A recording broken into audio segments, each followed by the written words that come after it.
ಏನು ಮಾತಾಡಲೇಬಾರ್ದು ಅಂಥೇಳಿ ನನ್ನ ಮನಸ್ಸಲ್ಲಿ ನಾನೇ ತೀರ್ಮಾನ ಕೂಡ ಮಾಡ್ತೀನಿ. ನನಗೆ ಗೊತ್ತಿಲ್ಲ ಯಾಕೆ ನನ್ನ ಹೆಸರನ್ನ ಪದೇ ಪದೇ ತೆಗಿತಕ್ಕಂಥದ್ದು. ನಾನು ಆವತ್ತೂ ಹೇಳಿದ್ದೀನಿ, ಇವತ್ತು ಹೇಳ್ತೀನಿ. ಚಾಮುಂಡೇಶ್ವರಿ ವಿಧಾನಸಭಾ ಕ್ಷೇತ್ರದ ಜನರ ಸಮಸ್ಯೆಗಳನ್ನು ಆಲಿಸ್ತಕ್ಕಂಥದ್ದು, ಆ ಕ್ಷೇತ್ರದ ಬಗ್ಗೆ ಸಾಧ್ಯವಾದಷ್ಟು ಶಕ್ತಿ ಮೀರಿ ಅಭಿವೃದ್ಧಿ ಕೆಲಸಗಳನ್ನ ಮಾಡಬೇಕು ಅಂತಕ್ಕಂಥ ಪ್ರಯತ್ನವನ್ನು ನಿರಂತರವಾಗಿ ನಾನು ಮಾಡೋದು ಬಿಟ್ಟರೆ ಬೇರೆ ಯಾವುದೇ ಯೋಚನೆಗಳು ನನ್ನ ತಲೆಯಲ್ಲಿಲ್ಲ. ನಿಮಗೆ ಮೈಸೂರಿನಲ್ಲಿ ಮಾಧ್ಯಮ ಮೀಡಿಯಾ ಎಲ್ಲರೂ ಕೂಡ ಗೊತ್ತು. ನಾನು 15ನೇ ವರ್ಷಕ್ಕೆ ನಮ್ಮ ತಂದೆ ತೀರೋದ್ಮೇಲೆ ನನ್ನ ಗ್ರಾಮ, ನಮ್ಮ ಮನೆ, ಗ್ರಾಮದಲ್ಲಿ ಎಲ್ಲರೂ ಕೂಡ ಪ್ರಾಮುಖ್ಯತೆ ಕೊಟ್ಟು ನಾನು ಇಲ್ಲದೆ ಯಾವುದೇ ನ್ಯಾಯಗಳು ತೀರ್ಮಾನ ಮಾಡ್ತಿರಲಿಲ್ಲ.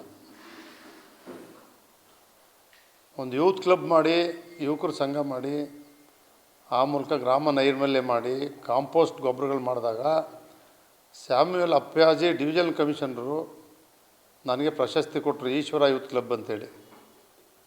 ಗಿಡಗಳೆಲ್ಲ ನಡೆಸ್ತು. ಅವತ್ತೇ 72ನೇ ಇಸ್ವಿ, ಅವತ್ತೇ ಪ್ರಶಸ್ತಿ ಕೊಟ್ಟರು.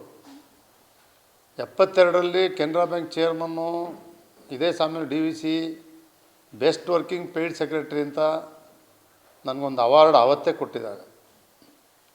ಅವೆಲ್ಲವೂ ಕೂಡ ನಾನು ಜನರ ಸೇವೆ ಮಾಡ್ತಕ್ಕಂಥದ್ದಕ್ಕೆ ಪೂರಕ ಬೆಂಬಲವನ್ನು, ಪ್ರೋತ್ಸಾಹವನ್ನು, ಉತ್ಸಾಹ ನನಗೆ ಬಂತು. ಯಾವುದಾದ್ರೂ ನಮ್ಮ ಕ್ಷೇತ್ರದಲ್ಲಿ ಕೆಲಸ ಮಾಡಿದರೆ, ನಾನು ಹುಣಸೂರಿನಲ್ಲಿ ಮಾಡಿರಲಿ, ಚಾಮುಂಡೇಶ್ವರಿ ಮಾಡಿರಲಿ, ಅದು 8 ತಿಂಗಳು ಸಹಕಾರ ಕ್ಷೇತ್ರದಲ್ಲಿ ಮಾಡಿರಲಿ, 12 ತಿಂಗಳು ಹೈಯರ್ ಎಜುಕೇಷನ್ ಶಿಕ್ಷಣ ಮಂತ್ರಿಯಾಗಿ ಮಾಡಿರಲಿ, ಚಿಕ್ಕ ವಯಸ್ಸಿಂದಲೂ ಕೂಡ ಮನೆ ಜವಾಬ್ದಾರಿ ಇವೆಲ್ಲವೂ ಕೂಡ ಬಿದ್ದು ನಾನು ಸಾಕಷ್ಟು ಎಲ್ಲ ರೀತಿಯ ಅನುಭವ ಪಡೆದಿದ್ದೀನಿ. ನಿಮಗೆ ಸತ್ಯ ಹೇಳಬೇಕು ಅಂದರೆ, ನಮ್ಮ ತಂದೆ ಪಟೇಲರು, ಅವ್ರ ಮೇಲೆ ಒಂದು ಪೊಲೀಸ್ ಸ್ಟೇಷನಲ್ಲಿ ಒಂದೇ ಒಂದು ಕೇಸ್ ಇಲ್ಲ ಅವ್ರ ಜೀವನದಲ್ಲಿ. ಪಟೇಲರಾದ್ರೂ ಪೊಲೀಸ್ ಸ್ಟೇಷನ್ಗೆ ಹೋಗ್ತಿರ್ಲಿಲ್ಲ, ಕೋರ್ಟು ಕಚೇರಿ ಹತ್ತಿಸ್ತಿರ್ಲಿಲ್ಲ, ಊರಲ್ಲೇ ತೀರ್ಮಾನ ಮಾಡೋರು. ನನಗೂ ಕೂಡ ರಾಜಕೀಯದಲ್ಲಿ ಸಾರ್ವಜನಿಕ ಬದುಕಿಗೆ ಅದಕ್ಕೆ ಮುಂಚೆ 10 ವರ್ಷ ವ್ಯವಹಾರಗಳು, ಮನೆಗಳು, ಕೃಷಿ ಎಲ್ಲ ಇದ್ದರೂ ಕೂಡ 70ನೇ ಇಸ್ವಿನಲ್ಲಿ ಆ ಸಹಕಾರ ಸಂಘದ ಕಾರ್ಯದರ್ಶಿಯಾಗಿ ಸಾರ್ವಜನಿಕ ಜೀವನ ಏನು ಪ್ರಾರಂಭ ಮಾಡಿದ್ದು ಸಾರ್ವಜನಿಕರ ಸೇವೆ ಮಾಡಲಿಕ್ಕೆ, ಆವತ್ತಿಂದ ಇವತ್ತಿಗೆ 54 ವರ್ಷಗಳಾಗಿದೆ. ನನಗ್ಯಾರೂ ನನ್ನ ಮೇಲೆ ರಾಜಕೀಯವಾಗೂ ಕೂಡ ಕಂಪ್ಲೇಂಟ್ ಕೊಟ್ಟಿಲ್ಲ, ಯಾವುದೇ ಒಂದು ದೂರು ಕೊಟ್ಟಿಲ್ಲ. ನನ್ನ ಮಗನೂ ಕೂಡ 2010ರಿಂದ ರಾಜಕೀಯ ಕ್ಷೇತ್ರದಲ್ಲಿ ಜಿಲ್ಲಾ ಬ್ಯಾಂಕ್ ಅಧ್ಯಕ್ಷ, ಅಪೆಕ್ಸ್ ಬ್ಯಾಂಕ್ ಉಪಾಧ್ಯಕ್ಷ, ಈಗ ಶಾಸಕ. ಯಾವುದೇ ಕಂಪ್ಲೇಂಟು ಕೂಡ ನನ್ನ ಮಗನ ಹರೀಶ್ ಗೌಡನ ಮೇಲೂ ಇಲ್ಲ, ನನ್ನ ಮೇಲೂ ಇಲ್ಲ. ನನ್ನ ಕುಟುಂಬ ಆ ರೀತಿ ಬಂದಿರತಕ್ಕಂಥದ್ದು.